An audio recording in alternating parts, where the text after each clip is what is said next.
My husband is Danish, which is to say there is zero overlap in our parenting techniques. Yeah, Danes. My husband's entire parenting repertoire is, darling, please be very, very, very happy. Here is some Lego. You know, when I found out that I was going to do this gig, I immediately put together a message and I pinged it out on our family WhatsApp group to my husband and my children, because that is the kind of rock and roll comic I am. And my son, my teenage son, wrote back to me at once, and his message said, "Thug life chose you, brah."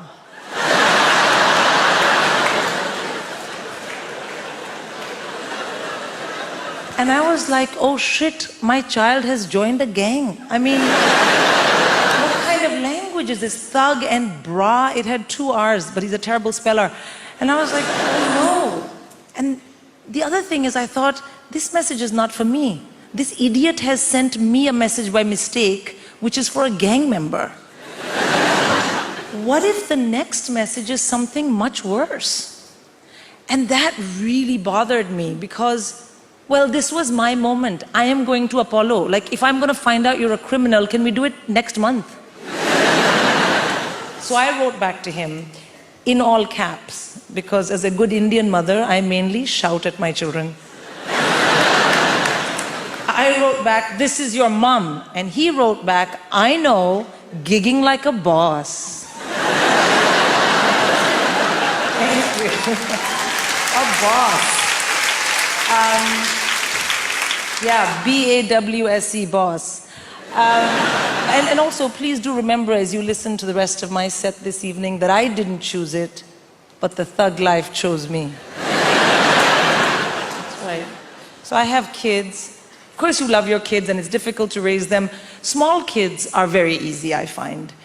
The biggest downside of having a very small child is they are very boring. Yeah, they want to show you they love you by talking to you all the time, but everything they know you already know.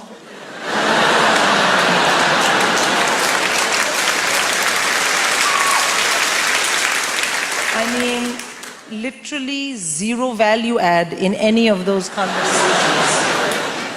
But you do it anyway because they're your kids, you know?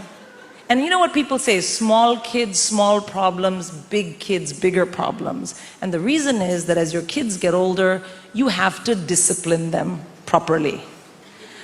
And I find this very stressful because I'm born and raised in India. So what I consider robust, healthy, high-quality parental discipline is frowned upon in this part of the world. That's not true. It's illegal. I know because I have checked. And I want to have really well-behaved kids, but that is no use to me if I am in jail. So, I have to learn what you guys do here. And the big thing here is teach your kids about action and consequence using a multitude of techniques. So you have something called star chart. You know what star chart is? Yeah, no, let me tell you, sir. Star chart is you find something vaguely not negative that your child possibly might be able to do and then work it into the conversation and give them a star. Thank you for not kicking me in the face today. Here's a star. And then the other one, action and consequence, naughty step. You've been terribly behaved. Kindly go relax on the staircase.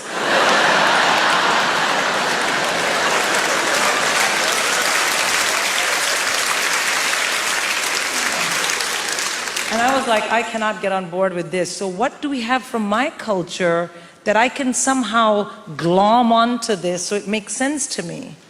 And then I thought, of course, our parents talk to us about action and consequence, but the way they do it is they implicate us from the time we're very young in their death. And then use this as a way to guide our behavior. Let me give you an example. Let me find someone who... Sir, what is your name? John. John, can I use your name for this? Okay, so John, imagine you're 4 years old and your mother will say to you, John, I told you to put 1 spoon of chocolate in the milk. Why have you put 2? Because you want me to die. Very effective with small children, you know. Focuses them. And John, your mother could be from anywhere in India. So if she was from Gujarat, she might say something like, John, beh chammach mukyo, mora loi piyo. John, you put 2 spoons of chocolate in your milk. Why are you drinking milk? Drink my blood. If she's from Punjab, she would say, John, 2 chammach paiye. Arey John, main pitta jawa. Main pitta jawa. John, you put 2 spoons of chocolate in the milk. Fine. I am going to beat myself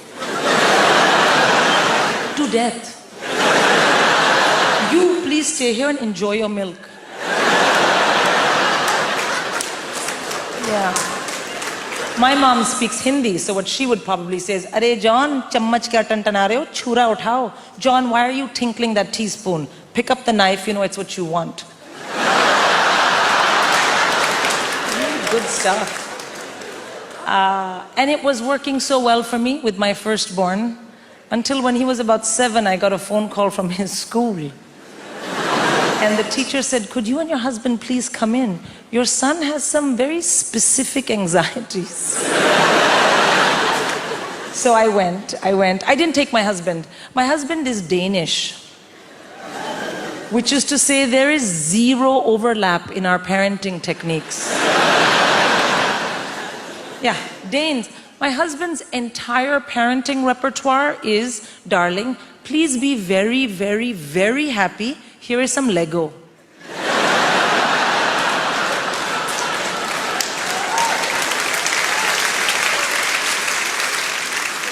So I went.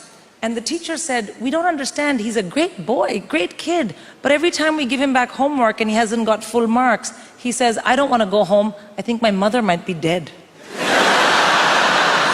And on the inside, I was like, yes. What a good boy, he's been listening. My son. But on the outside, I was like, what? No. Oh, I'm so sorry. I can't imagine. Well, what can I say? Danes are very bleak.